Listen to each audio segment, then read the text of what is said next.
agora com o Dr. Lúcio Cury, pediatra e especialista em alergia. Tudo bem, doutor? Bom dia, tudo bom, Roberta? Tudo ótimo, doutor. São várias dúvidas, né, doutor?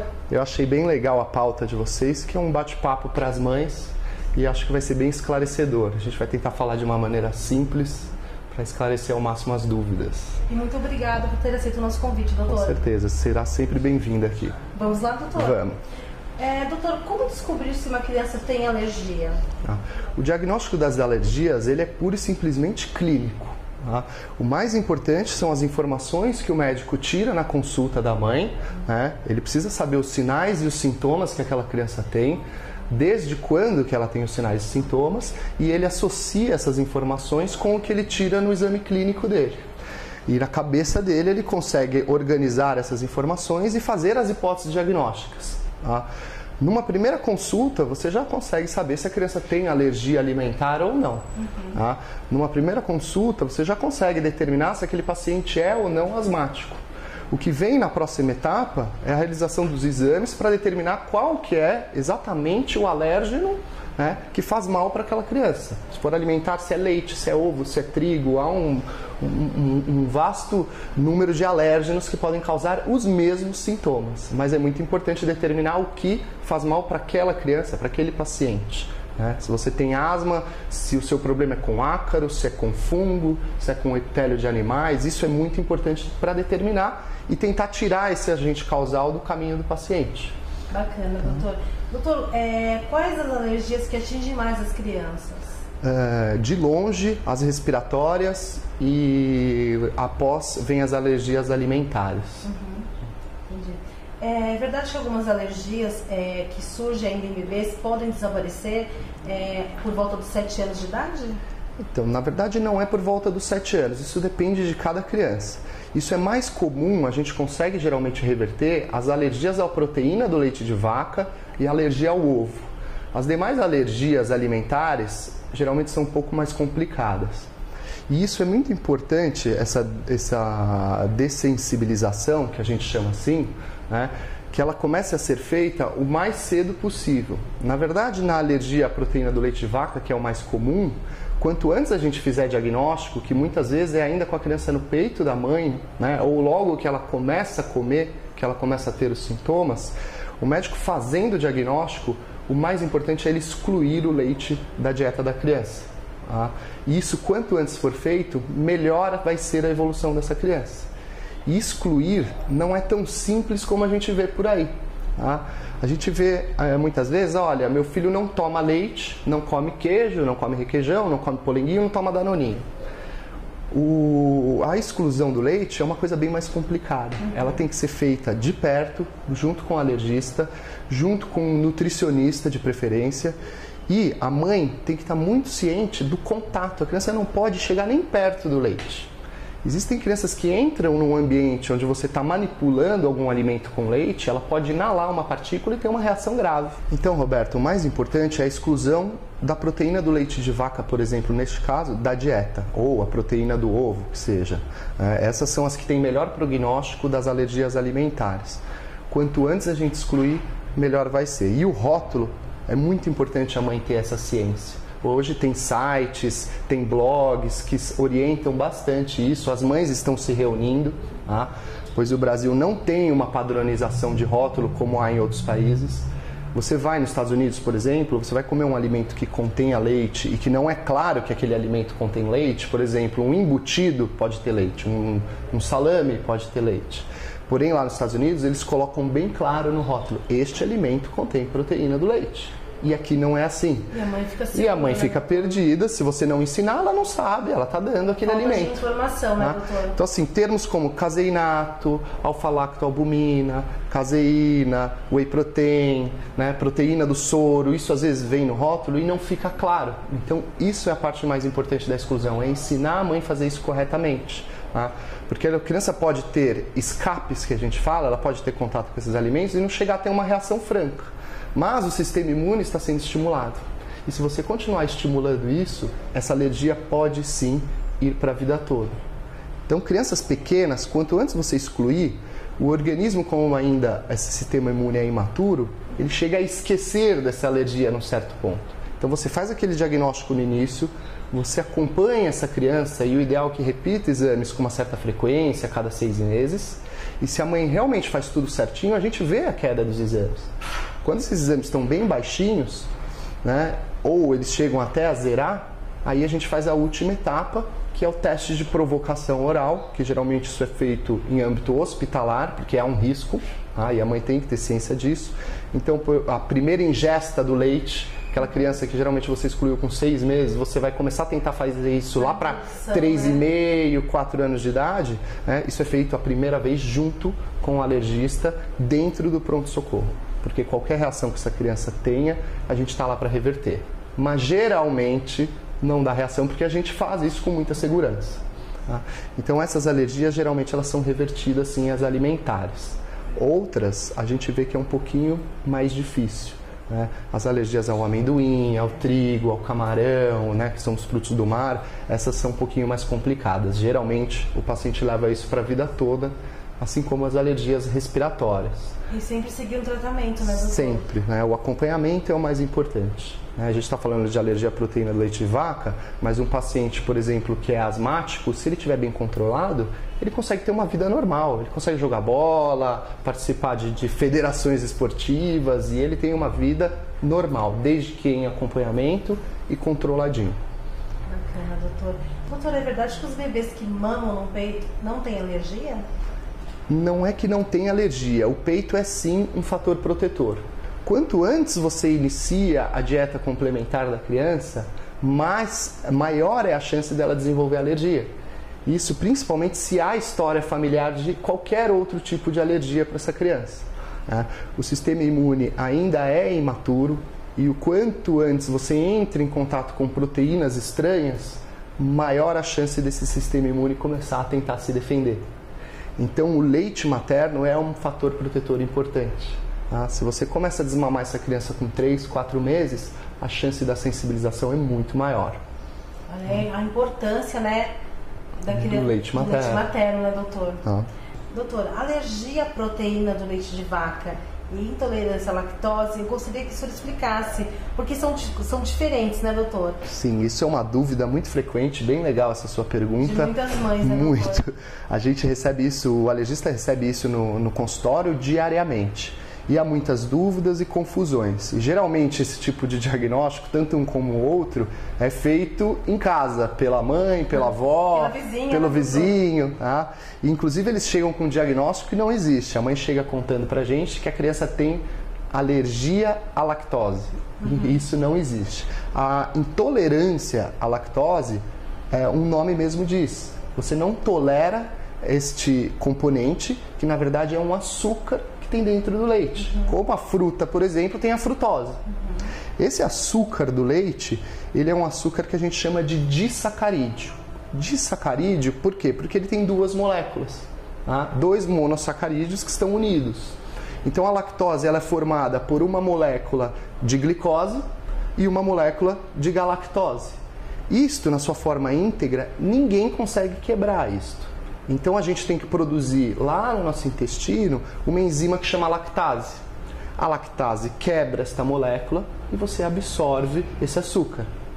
Se você não produz lactase, você é intolerante à lactose. Você não quebra esse açúcar, né? O açúcar ele tem um poder osmótico, ou seja, ele puxa a água do intestino, então aumenta a quantidade de água dentro do intestino, ele fermenta. Então, os principais sintomas são flatulências, distensão abdominal e diarreia. Cessou a ingesta, cessa o sintoma. Hoje em dia, ainda, os gastros conseguem manipular, ou até você já está encontrando nas farmácias, a lactase para você tomar. Então, você vai ter contato, você é intolerante, você vai ter contato com leite. Vou comer um bobó. Né? Então, você toma a lactase antes e você digere aquilo normalmente. Então isso é interessante. Não tem um risco importante de vida. Lógico que dependendo do grau da diarreia, você tem sim um risco de desidratação. Já a alergia à proteína do leite de vaca é um problema que está relacionado à parte imune. É uma defesa do organismo, aquela proteína, que em um certo momento, quando aquele organismo entrou em contato, ele interpretou aquilo como ruim. né? E ele fez uma defesa imune, que é um anticorpo. Essa é a alergia à proteína do leite de vaca mais importante, que ela pode evoluir com gravidade. As alergias mediadas por anticorpo, elas acontecem rápido. Doutor, e quais são os sintomas? Então, Roberta, a alergia à proteína do leite de vaca, quando ela é mediada por esse anticorpo, né, ela é um quadro muito mais importante e ela pode sim evoluir com quadros graves. Geralmente as primeiras manifestações são lá quando a mãe inicia o desmame e começa a ofertar o leite. A criança costuma não ganhar peso, ou ela apresenta algumas reações de pele que são imediatas ao contato do leite. Eventualmente eles evacuam sangue, eles podem ter edema de mucosas como olho, né, pálpebra, diria assim, lábios, né, genitais, ou até o que o pessoal fala que é fechar a glote. Essas reações, né, quando muito importantes, é o que a gente chama de anafilaxia. E ela tem um potencial de gravidade importantíssimo. Tá? Por isso que é tão importante a exclusão. Existe um outro tipo de alergia à proteína do leite de vaca que esse anticorpo ele não participa. E o anticorpo nada mais é que uma ponte para a reação ocorrer mais rápido e geralmente elas vêm com maior gravidade. Quando esse anticorpo não está na jogada, quem vai fazer a reação são células. E a célula acaba fazendo uma reação que é um pouco mais lenta. Mas geralmente essas reações são mais brandas. E elas se manifestam principalmente como as dermatites. Né? Aquelas lesões de pele que as crianças têm, podem não ganhar peso também. Tá? Mas é uma coisa que é um pouco mais difícil de fazer diagnóstico, porque você não tem um exame palpável. Muitas vezes você dosa o anticorpo e ele vem zerado. Então a gente, muitas vezes, quando é bem pertinente, né, o quadro, a gente exclui o leite de vaca sem ter certeza, mas sugerindo que, e a criança melhora. E a gente deixa ela sem o leite, totalmente sem leite, por um período geralmente de 4 semanas, e aí a gente decide reintroduzir para ver se ela tem a piora, se volta a ter os sintomas, principalmente das dermatites. Piorou, é pertinente manter um período sem. E tentar isso lá mais pra frente. Mas são bem incômodas também, né? As crianças sofrem bastante e adultos também, que muitas vezes nem sabem que tem. Doutor, existe prevenção para alergia? Com certeza sim, Roberta. Quanto mais tarde a gente introduzir esses alimentos industrializados, esse perfil de dieta que a gente tem ultimamente, né, mais difícil das crianças sensibilizarem. Né? Antigamente os alimentos, as avós faziam alimentos mais naturais, né? Havia uma sequência para a introdução dos alimentos, as crianças comiam bastante frutas, se alimentavam bem. Sucos naturais. Hoje em dia, infelizmente, a lancheirinha vai com salgadinho, um suquinho de caixinha e um biscoitinho recheado. Tá? Isso infelizmente acontece. E esses alimentos, por serem industrializados e terem vários produtos químicos, muitas vezes eles também potencializam o desenvolvimento de uma alergia. Né? Se você também tem história familiar de alergia, se a sua mãe tem uma alergia importante, o seu pai tem uma alergia importante, a hora de introduzir os alimentos é bom que a gente tenha um pouco mais de cuidado. Então a alergia é hereditária, doutor? Sim, há um componente hereditário. Não quer dizer que se você é alérgica, o seu filho vai nascer alérgico. Ele não vai nascer alérgico, sim, mas ele vai ter um sistema imune de um alérgico. Então ele vai ser mais reativo a algumas proteínas. Que existem proteínas que são mais alergênicas, então a gente tem que tomar um pouco mais de cuidado com isso. Então esse organismo dessa criança que é filho de alérgicos, por exemplo, ele pode sim vir a desenvolver com uma frequência maior. Tá? Principalmente se o pai e a mãe forem alérgicos, você pode chegar a uma incidência de 60%. Tá? Tem história, por exemplo, de alergia à proteína do leite de vaca, o irmãozinho tem mais velho.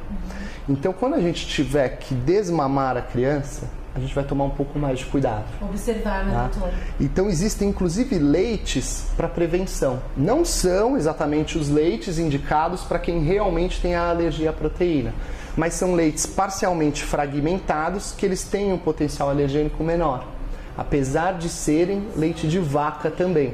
São aquelas fórmulas infantis que você vai na prateleira da farmácia e você vê que ela tem um termo que está escrito HA, que quer dizer hipoalergênico. Porque a alergia à proteína, estou dando um exemplo da alergia à proteína do leite de vaca, que é o que é mais frequente e as maiores dúvidas, né? A proteína, quando ela está intacta, que ela é uma proteína de cadeia longa, né, ela está mais receptiva ao anticorpo. O anticorpo se liga nesse tipo de proteína. Esses leites HA, é o que a gente fala que a proteína está parcialmente hidrolisada, parcialmente quebrada. Então o anticorpo tem mais dificuldade, na verdade, de desenvolver esse anticorpo num paciente que tem um potencial alérgico. Se o seu filho realmente tem diagnóstico de alergia, a gente não pode usar esse tipo de leite. A gente usa um leite que é totalmente hidrolisado. Então a proteína está totalmente quebrada e aí o anticorpo não consegue ligar nisso. Ou tentar usar um outro tipo de proteína. A soja é uma opção, por exemplo, mas para pacientes maiores de 6 meses. Quanto às alergias respiratórias. Então, por exemplo, um paciente, uma família que tem asmáticos, que tem problema respiratório, a sua casa, a casa desses pacientes já deveria estar adequada para esse tipo de pessoa.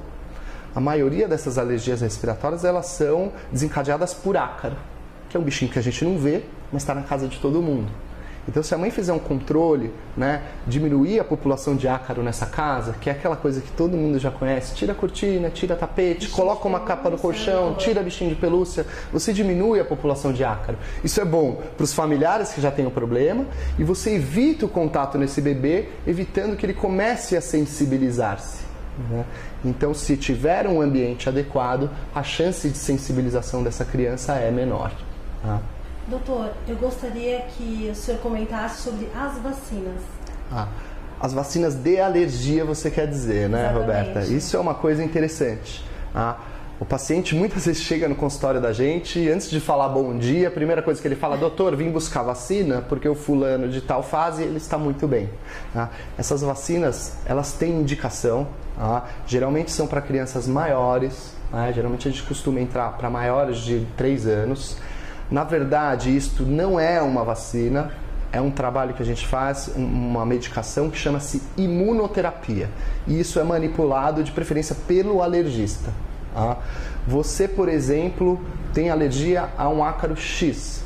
Eu vou manipular esse ácaro num frasco bem diluído e eu posso optar pela via intramuscular ou oral para a criança. Isso é feito uma progressão desta dose com o passar do tempo. Então a gente começa com doses bem baixinhas para o paciente não reagir, porque você está dando para ele que ele tem alergia. E a partir dos 3 anos de idade? É o mais pertinente. E você vai progredindo esta dose, que chama-se fase de indução, até você chegar na dose alta e o paciente sem reações. Quando você chega na termina a fase de indução, a gente mantém aquela dose alta e isso dura de 1 a 3 anos, às vezes até mais.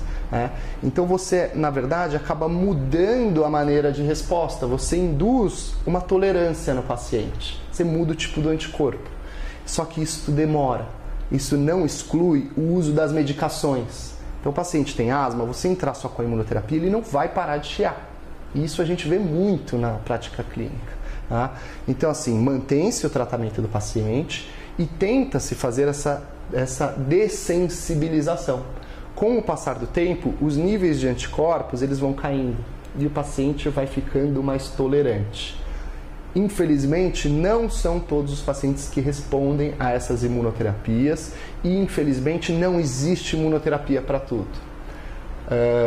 A maioria são para quadros respiratórios, principalmente ácaros, pólens e fungos a gente consegue fazer. E conseguimos fazer também para o que a gente chama de eminópteras, que são os insetos, a vespa, a abelha, a formiga, o próprio pernilongo. Tem crianças que têm reações graves a esse tipo de bichinho, que é que nem aquela reação de anafilaxia que eu te falei no começo da alergia à proteína do leite de vaca. O cara evolui com a mesma gravidade. Ele pode fazer edema de glote, Então isso a gente consegue dessensibilizar. Você dá no paciente o veneno do bichinho que ele tem alergia. Só que isso tem que ser feito com muito cuidado. As para inseto, infelizmente, são só injetáveis. A gente faz no pronto-socorro, o paciente recebe aquela dose, ela é progressiva também. E toda vez que ele vai no PS, ele fica um tempinho em observação, porque ele pode fazer uma reação sim. Hoje em dia, as para ácaro, a gente consegue fazer sublingual. E a mãe leva o kitinho para casa, ela faz um cuidado daquele kit, ela mantém ele na geladeira e ela usa o sublingual. Nessa fase de indução, geralmente, a gente faz diário e depois na fase de manutenção a gente dá uma espaçada nas doses. Faz dia sim, dia não, ou segunda, quarta e sexta, isso depende da prática do próprio alergista. E é uma coisa interessante, mas infelizmente nem todo mundo responde e nem todos os pacientes têm indicação. Ele tem que ter um nível de anticorpo pertinente para fazer aquilo. Se os níveis são muito baixos e você oferece uma imunoterapia, você corre o risco de fazer o contrário, aumentar o nível de alergia. E infelizmente, eu e meus colegas alergistas, a gente tem visto muitos colegas usando isso sem critério. Colegas não alergistas. E se você dá uma imunoterapia para uma criança que não é alérgica, que você não confirmou alergia àquele componente, ela pode ser sensibilizada. Então você desenvolver alergia no paciente que não tinha. Então isso tem que ser feito com muito cuidado, de preferência receitado pelo alergista, com acompanhamento rotineiro. Isso não é brincadeira, isso não é uma vacina, isso é uma terapia de dessensibilização. E é uma coisa importantíssima de a gente comentar isso. Tá bom? Agora, doutor, uma dúvida que eu sei que várias mães, eu já ouvi muito. O meu filho tem alergia à picada de pernilongo. Não é alergia, né, doutor? Existe uma coisa que é uma hipersensibilidade. Na verdade, não chega a dar reações graves, mas é aquelas bolotonas que a mãe fala. Meu filho toma a picada do pernilongo e ele empola, ele faz bolotas no corpo. Muitas vezes chega a ficar um nódulo, pode às vezes fazer até uma bolha. E a maior complicação disso é que a criança acaba levando uma bactéria para a ferida. Ela vai com a mãozinha suja, coça e muitas vezes ela faz uma infecção. E aí tem que entrar no antibiótico por causa daquela lesão. Ou muitas vezes a mamãe automedica a criança, né, doutor? Também, que isso a gente tem que tomar um pouquinho de cuidado também, né? Medicação de vizinho. A gente fica muito triste muitas vezes porque a gente receita uma medicação, a mãe lê a bula e não dá o remédio. E aí ela ouve o que o vizinho fala e dá o remédio sem medo, porque ele falou que para o filho dele foi bom.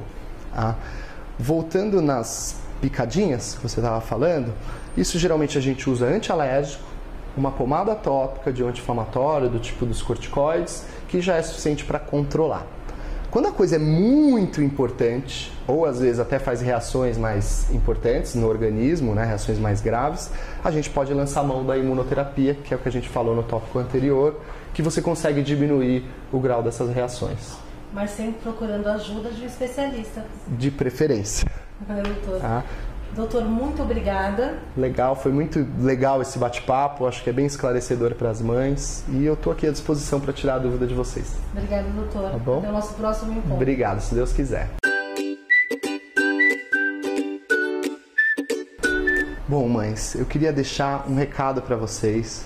Sempre procurem um especialista em alergia. A gente tem um parceiro muito grande que é o pediatra. O pediatra geralmente faz a hipótese diagnóstica, o paciente chega para a gente fazer a confirmação e fazer o tratamento adequado. Mas é sempre importante procurar o especialista. Não saia fazendo tratamentos mirabolantes, porque infelizmente isso daí não existe. Não saia dando vacinas que você não sabe como funciona, sem ter um tratamento para os sintomas do seu filho. Sempre procure o especialista, não automedique seu filho. Cuidado com diagnósticos vindo de familiares, colegas, vizinhos, não médicos. Sempre procure o especialista, preze pela vida, cuide do seu bebê de uma maneira saudável, sem negligenciar, e sabendo o que você está fazendo. Um bom especialista não deixa dúvida para a mãe. Ela tem que sair sem nenhuma dúvida, sabendo onde que aquele remédio que ela está dando vai atuar, quanto tempo que ela vai usar, quando que a gente vai considerar que o bebê dela está controlado ou não, e quando que a gente vai ter que fazer a frequência das consultas. Eu acho que isso é o mais importante, é o recado que eu queria deixar para vocês. Tem dúvida? Procure quem sabe, tire suas dúvidas com um especialista. Ok? Tchau! O Mundo Mais Criança. A informação com responsabilidade, aqui você acha.